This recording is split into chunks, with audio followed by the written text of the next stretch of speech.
सत्य और धन मेरे दो प्रमुख सिद्धांत नहीं हैं। शास जीवन उद्बोधन। प्रकाशन से भरा है, इसकी आदत बना लो। क्या किसी से प्यार इतना करो कि उसके मन में तस्वीर का डर हो। क्या किसी पर इतना विश्वास करो कि वह साथ धोखा करते हुए खुद को समझे। वह दिन जिस दिन मैं उड़ने के लायक नहीं था, वह दिन मेरे लिए सबसे मोहक दिन होगा। हम लोग इंसान हैं, कोई कंप्यूटर नहीं। जिंदगी का मजा है, इसे हमेशा गंभीर मत बनाइए। मैं कहूंगा कि एक चीज जो मैं अलग से करना चाहता हूं वो है और अधिक आउटगोइंग होना। अगर आप तेजी से चले हैं तो अकेले, लेकिन अगर दूर तक चले हैं तो साथ के साथ। आज को व्यवसाय को अपनी कंपनी के हितों से आगे बढ़ाते हुए उन समुदायों तक जाना चाहिए जहां वे सेवा करते हैं। आपके आसपास कोई भी आपके कमरे की देखभाल नहीं करता, इसलिए पहले खुद को साबित करके दिखाओ। मैं कभी भी सही निर्णय लेने पर विश्वास नहीं करता, निर्णय लेकर उसे सही सिद्ध करने में विश्वास रखता हूं। व्यक्ति को अपनी योग्यता और जीवन की ढाल के अनुसार अवसर एवं साक्षात्कार की पहचान करनी चाहिए। वर्तमान में आपके शिक्षक डरावने रिवाइवल, क्योंकि अभी तक आपका सामना बॉस रूपी जीव से नहीं हुआ है। मैं भारत के भविष्य और उसकी क्षमताओं को लेकर काफी आशान्वित हूं। यह बहुत महान देश है, इसमें बहुत क्षमताएं हैं। डोकलाम और पराजय सिर्फ विवाह है। इसके लिए किसी को दोष मत दो, इससे सीखो और भविष्य में इससे बचो।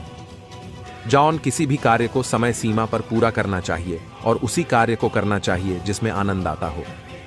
जीवन में आगे बढ़ने के लिए उद्घाटित बहुत सारे आरोप हैं। ईसीजी में भी सीधी लाइन का मतलब होता है मृत। ईओ टीवी का जीवन सत्य नहीं है और रियल लाइफ सीरियल से बहुत अलग है। यहां आराम नहीं, सिर्फ काम ही होता है। हम सभी के पास समान प्रतिभा नहीं है, लेकिन हम सभी के पास समान अवसर है अपनी प्रतिभा को विकसित करने के लिए। वह व्यक्ति जो लेखकों की नकल करता है कुछ समय के लिए सफल हो सकता है, लेकिन जीवन में बहुत आगे नहीं बढ़ता है। बस किसी भी कार्य को निर्धारित समय सीमा में ही पूरा करना चाहिए और उस कार्य को करना चाहिए जिसमें पूर्ण आनंद की प्राप्ति हो। उन सभी पत्थरों को अपने पास रख लें जिसे लोग आप पर लाते हैं और उन पत्थरों का उपयोग एक मजबूत स्मारक बनाने में करें। दस्तावेज की नकल करने वाले व्यक्ति को पर्याप्त समय के लिए सफलता तो प्राप्त कर सकते हैं, लेकिन जीवन में बहुत आगे नहीं बढ़ सकते हैं। अगर कोई भी कार्य जनसाधारण के मानकों पर खरा उतरता है तो उसे अवश्य करें, लेकिन अगर नहीं उतरता हो तो बिल्कुल न करें। मैं हमेशा भारत के भविष्य की क्षमताओं के बारे में बहुत उत्सुक और विश्वस्त रहता हूं। मेरा मानना है कि यह महान संरचनाओं वाला एक महान देश है। मेरे माता पिता के जन्म से पहले 3 नीरस और बच्चे नहीं थे। बच्चों के लालन पालन में दबे कुचले लोगों की वजह से उनका स्वभाव बदल जाता है।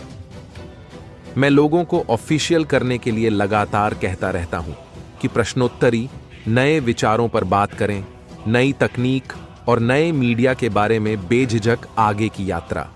प्रत्येक व्यक्ति में कुछ विशेष गुण और कुछ विशेष प्रतिभाएं होती हैं, इसलिए व्यक्ति को सफलता प्राप्त करने के लिए अपने गुणवत्ता की पहचान करनी चाहिए। आयरन को कोई नष्ट नहीं कर सकता, लेकिन उसकी खुद की जंग ही उसे नष्ट कर देती है। वैसे ही इंसान की खुद की सोच और सोच ही इंसान को नष्ट कर देती है। वो लगातार पढ़ाई और मेहनत करने वाले अपने दोस्त को हंसी का पात्र समझकर उसका मजाक मत उड़ाओ। एक दिन ऐसा आएगा जब सितारे उसके नीचे काम करना चाहेंगे। ऐसी बहुत सी चीजें हैं जो अगर मुझे कंपनी का मौका मिले तो शायद मैं अलग अलग से टिकाऊ हो जाऊं, लेकिन मैं पीछे मुड़कर ये नहीं देखना चाहता कि मैं क्या नहीं कर पाया। अब पढ़ाई करने के बाद 5 आंकड़े वाली नौकरी का सपना मत देखो। रात को किसी कंपनी का प्रेसिडेंटमेंट नामुमकिन है। मेहनत करो और सीढ़ी दर सीढ़ी आगे बढ़ो। अन्य सफल लोगों से इस बात की प्रेरणा लेनी चाहिए कि जब वह व्यक्तिगत रूप से सफल हो सकते हैं तो मैं क्यों नहीं हो सकता हूं, पर समय समय पर आंखें बंद नहीं करनी चाहिए। होने वाला सुंदर पुरस्कार सिर्फ स्कूल में है। कुछ स्कूल में अभी भी पास तक परीक्षा देने का प्रस्ताव है, लेकिन बाहर की दुनिया में अलग है। यहां हरे वाले को मौका नहीं। जीवन के स्कूल में स्कूल और क्लास नहीं होते और ना ही महीने भर की सेवाएं होती हैं।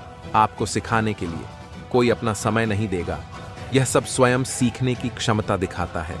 जो व्यक्ति बहुत सफल होते हैं मैं उनकी प्रशंसा करता हूं, लेकिन अगर वह लोगों के साथ निष्ठा और प्रतिष्ठा हासिल करने में सफल होता है तो मैं उस व्यक्ति की सराहना कर सकता हूं, लेकिन वैसा नहीं विश्व के करोड़ों लोग मेहनत करते हैं, लेकिन निशाचर का फल अलग अलग प्राप्त होता है।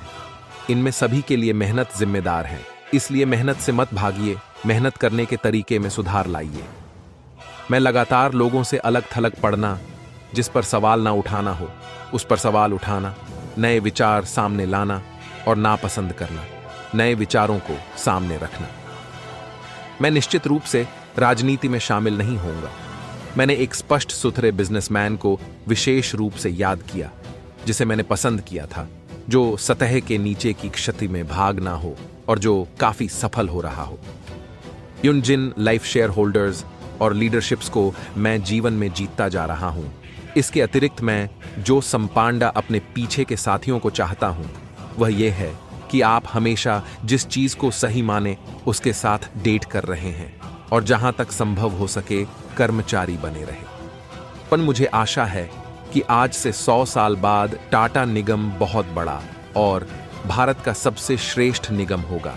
श्रेष्ठ होगा अपने काम करने के लिए, प्रेरित करने के लिए, श्रेष्ठ होगा सर्वोत्तम वस्तुओं के उत्पादन के लिए और श्रेष्ठ होगा अपनी नीति और व्यवहार करने वालों के लिए। जीवन में केवल अच्छी शुरुआत, योग्यता या अच्छा कैरियर ही काफी नहीं है। आपका लक्ष्य यह होना चाहिए कि एक उन्नत और सफल जीवन जिया जाए। जीवन का मतलब है आपका स्वास्थ्य, लोगों से अच्छे संबंध और मन की शांति। सब कुछ अच्छा होना चाहिए। मुझे अपने देश पर गर्व है, लेकिन हमें जातिवाद और सांप्रदायिकता से मुक्त एक अखंड भारत बनाने के लिए एकजुटता की जरूरत है। हम सभी को समान अवसर वाले भारत का निर्माण करना आवश्यक है। अगर हम अपनी नजरों को ऊंचा उठा सकें और निरंतर विकास, समृद्धि और समान अवसर लोगों तक पहुंचा सके, तो हम वास्तव में महान राष्ट्र बन सकते हैं। हम लोग इस दुनिया में सिर्फ एक मोबाइल का रिचार्ज की तरह है, जिसकी वैधता खत्म होने के बाद हमारी भी वैधता है। और हम लकी रहे तो कम से कम 50 साल तो जिएंगे ही। इन 50 साल में सिर्फ 200 वीकेंड होते हैं। क्या टैब भी हमें केवल काम ही काम करने की तलाश है? जीवन को बहुत कठिन मत बनाइए कि खुशियां आपसे दूर रहें। अब से 100 साल बाद मैं टाटा ग्रुप को अब कहीं और बड़ा देखना चाहता हूं। इससे भी पता चला कि मैं आशा करता हूं कि ग्रुप को भारत में सबसे अच्छा माना जाए। हम जिस तरह से काम करते हैं वह यूके बेस्ट है, जो उत्पाद हम देते हैं वह यूके बेस्ट हैं और हमारे सिस्टम और एथिक्स में बेस्ट हैं। ऐसा देखने के बाद मुझे आशा है कि 100 साल बाद हम अपने पन्ने पर भारत से कहीं दूर तक फैले रहेंगे। सब कुछ ठीक है, कभी कभी काम से छुट्टी लेना, क्लास बैंक करना, किसी एग्जाम में कम मार्क्स लाना या छोटे भाई बहनों से कभी झगड़ा करना, सब ठीक है। जब हम जिंदगी की आखिरी कंपनी पर्यवेक्षण पे होंगे तो यही छोटी छोटी बातें हमें हंसाएंगी और प्रमोशन के लिए 24 घंटे लगातार काम करेंगी। ये सब उस दिन कोई मतलब नहीं रहेगा। हम लोग इंसान हैं, कोई कंप्यूटर नहीं। जिंदगी का मजा इसे हमेशा गंभीर नहीं बनाते। केवल पैसा और शोहरत कमाना ही काफी नहीं है। सोचिए, जब आप किसी से स्टार्टअप हो तो उस दिन कंपनी में प्रमोशन के लिए कोई उद्धरण नहीं। जब आपके दिमाग में दर्द हो तो कार ड्राइविंग करने में कोई आनंद नहीं आता। जब आपके दिमाग में दर्द हो तो कार ड्राइविंग में भी कोई आनंद नहीं आता। ये जीवन आपका है, इसे इतना भी गंभीर मत बनाइए।